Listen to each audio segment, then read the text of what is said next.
So, the new roster update of NBA 2K22 drops on Thursday. What I'm going to do in today's video is predict the major players that I think need an update today, right? Based off of how they've been playing the last 5 to 10 games. This is a really weird one because half the NBA teams don't have their major players playing at all because of health and safety protocols. So, obviously there's stuff going on there. But still, there are players that are rising to the occasion, playing better, and I want to talk about those players in today's video. But before the video starts, please be an OG. Join the pack, subscribe to the channel. I make content about rosters, ratings all the time, so that'd be clutch if you could join up. And leave a like on the video. It helps the video grow, which is essential for YouTube, right? So, the first player I want to talk about that I think absolutely deserves to be mentioned immediately is LeBron James. LeBron James is a 96 overall, right? Now, I don't have a problem with him being a lower rating than 99, right? But I think he should be a 97. Now, the problem here is that Curry is a 97, and Curry is, I think, clearly the MVP. But just because y'all have the same rating doesn't mean that one person's better or deserves something more than another. I think LeBron deserves to be a 97 overall because of his play lately. The thing is, Anthony Davis has been injured, so the Lakers are going to be struggling really, really hard right now. And the only constant and consistent that's been succeeding at 36 years old is LeBron James. In the past 5 games alone, he's been averaging 32 points per game, extremely efficient, a lot of assists, a lot of rebounds. He's trying to win these games for the Lakers, even though they don't have the talent to really win it right now. But he's doing his job. I think he deserves to be upgraded. That's how I feel about LeBron. Now, for the Pelicans, it is Brandon Ingram. I don't think there's a world where Brandon Ingram isn't the best player on the Pelicans. I think John Valanciunas is fantastic this year, and I think he deserves that 86 overall rating. But I think Brandon Ingram deserves an 87. I think Brandon Ingram is by far the best player on the Pelicans, obviously because Zion's injured, right? This last couple games, he's been averaging 28 points per game on extreme efficiency. Now, not a great three-point shooter, but they're winning. They're on a 4-game win streak right now. The Pelicans are, because Brandon Ingram has been stepping up to the occasion. That's huge for the Pelicans. That's huge for Brandon Ingram. You know, he's consistently been averaging 23 points per game for the past 3 seasons.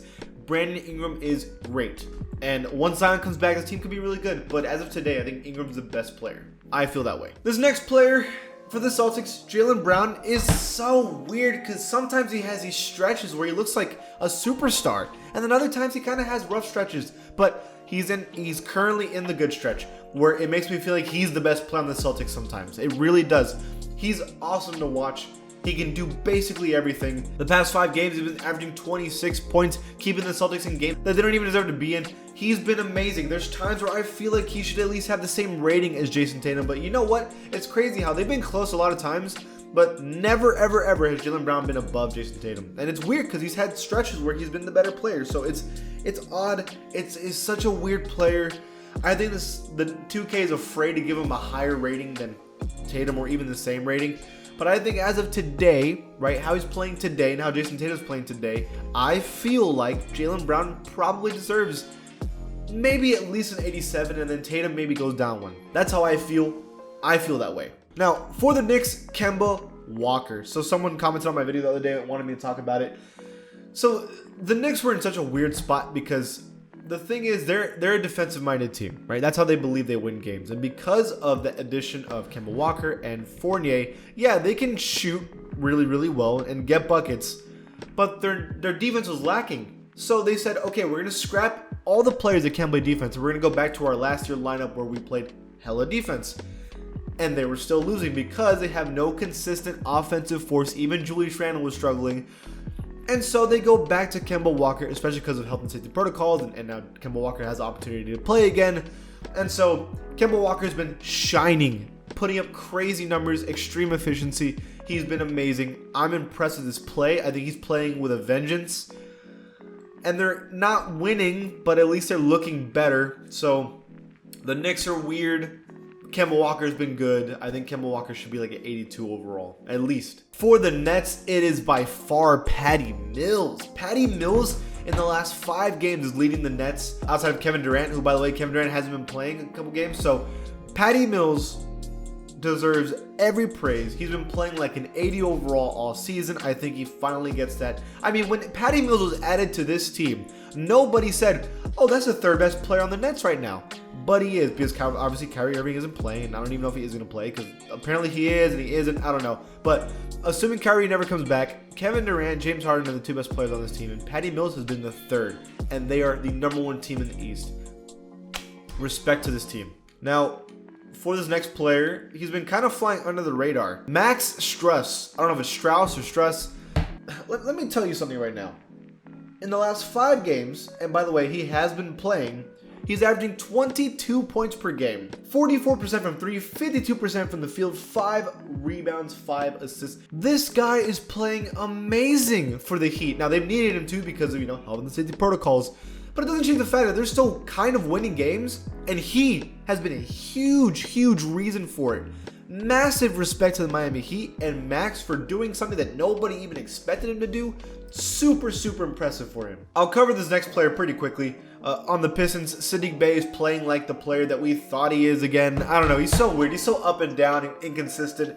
They've needed him to play better because of health and safety protocols, so he's been getting more chances to play. He's averaging that 24 points per game in the last 5 games again. So we know he can do this stuff. Can he do this stuff consistently? We'll have to wait and see. He's young. I think he's going to get an upgrade to like a 78 overall again. But yeah, we already knew that about Saddiq Bey. Can he do it for a whole season, right? And now the last team that I think absolutely needs to be talked about and is the most critical is DeMar DeRozan and Zach LaVine. I want to mention immediately, the Bulls are the second best team in the East right now. Right now. DeMar DeRozan is leading the team in scoring in the last 5 games. Zach LaVine is leading the team in efficiency in the last 2 games. Both these players are playing like superstars this year. Both these players, you ready for it? You ready for it? Are you all right? They're both 90 overalls as of today. Zach LaVine and DeMar DeRozan deserve to be a 90 overall right now. They absolutely deserve it. Their team is playing well. They're playing good defensively. They're playing good offensively. There's nothing they're both efficient. There's nothing you can argue. Both of these players, by every mean and definition, are in the 90 overall club, and I believe they might be the only team that have 2 90 overall players at the same time, besides the Lakers, but Anthony Davis is injured. So yeah, crazy stuff. Okay, that is everyone. I believe that it deserves a rating and is going to get a rating upgrade. Now, obviously there's players that I missed that you're thinking about, so let me know in the comments below. And if you like this channel, please give it a sub. I will see you guys next time.